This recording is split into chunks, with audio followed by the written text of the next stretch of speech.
Hello everyone and welcome to the first ever episode of a new segment on my channel.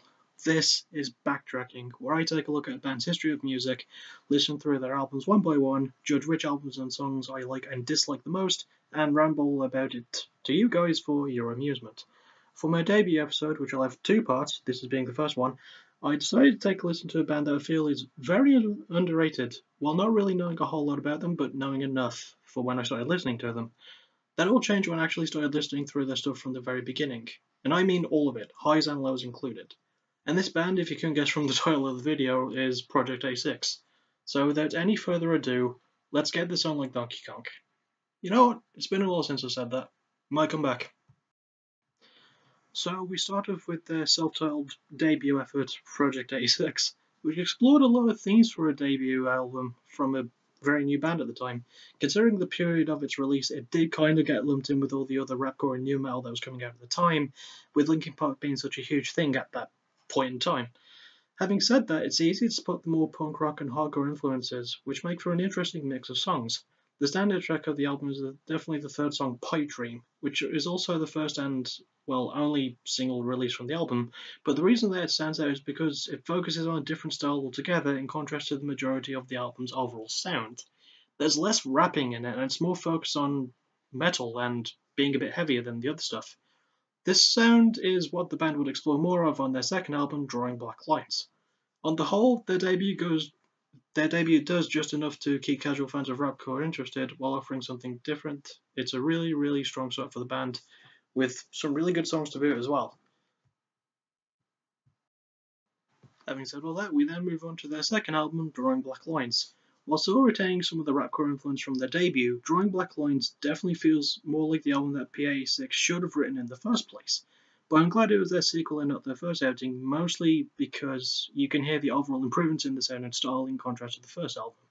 Drawing Black Lines is much more mature in that way, and it's a bit darker in some places, which definitely befits the album's title.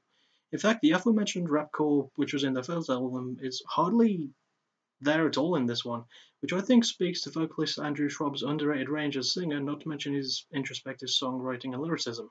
The song One Armed Man is a good example of this, as it speaks about the subject of alcohol abuse, while the video itself features a couple struggling with their own addictions. In my opinion, Drawing Black Lines is definitely a step in the right direction, just further building what Project A6 already created with their first outing. However, sadly, we move from two highs to what I consider to be a low, and easily my least favourite album by the band, as we reach Truthless Heroes. Okay, the album's not completely bad, it's just not as memorable or as completely good as the first two.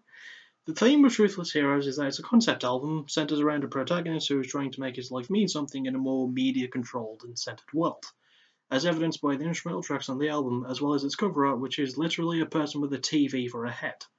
I'm not kidding, it's actually surprisingly good cover art.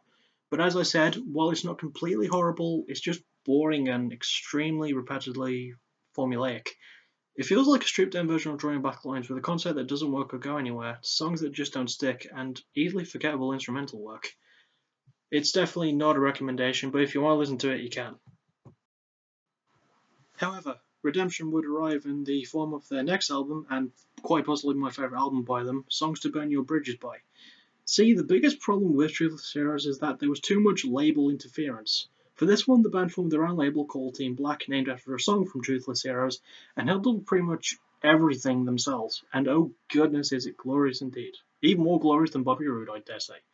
Released just over a year after their previous outing, and featuring a much heavier sound and a grittier, harder-hitting formula than their previous works all put together, Burn Your Bridges is the epitome of P86's sound. It's everything that they should sound like. Heck, the song Spy Hunter even addresses their previous album with the line, "We don't need no truthless heroes," which I think implies that even the band themselves weren't too pleased with how that album came out. I highly recommend Songs to Burn Your Bridges By, as it easily contains P86's best, heaviest, and most memorable tracks, such as Breakneck Speed, The Great Golden Gate Disaster, Say Goodnight to the Bad Guy, obviously Spy Hunter, Sioux Lane Spirits, and so many, many others. It's a really good album.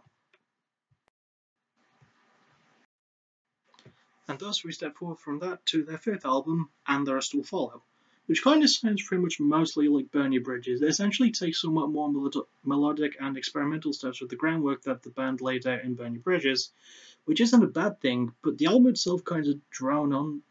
It does tend to drone on in places, and you get a weird sense of deja vu from it, but it's definitely the good kind of deja vu. If you want to be reminded of any of P86's works, you better make sure they burn your bridges. There are some tracks to be enjoyed here as well, such as Doomsday Song, My Will Be a Dead Man, and Sincerely Ichabod, but it feels too similar to Burn Your Bridges. The band takes some steps out of the comfort zone, but they're very tentative and small ones. Don't get me wrong, I like And the Rest Will Follow. It just doesn't really live up to the album that preceded it, and it feels more like a step back, but a necessary one. Anyway, that covers it for the band's first 5 albums. I will cover the remaining 4 in my next part, which I don't know when that will be out, maybe soon. Uh, as I mentioned at the start, this is obviously a two-parter. I hope that you all enjoyed this first part of it, and if you did, leave a like. If you didn't, leave a dislike. I honestly, I don't care. I just do this for fun. Feel free to comment below your opinions, questions, or suggestions for other bands that you want me to cover, and I'll see you all in the next part. Peace.